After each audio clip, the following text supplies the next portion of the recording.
দেবব্রত দত্তের কবিতা কর্মখালি।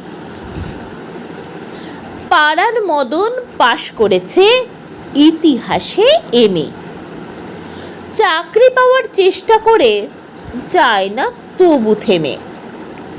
মদন পেল গোপন খবর, আলিপুরের জুতে বন মানুষের চাকরি আছে। জানতে গেল ছুটে।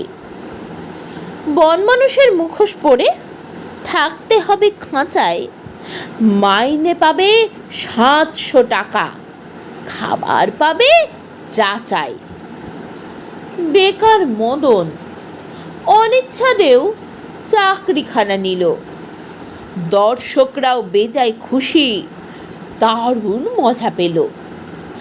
একদিন তো লম্ফ দিয়ে পড়ল পাশের খাঁচায়।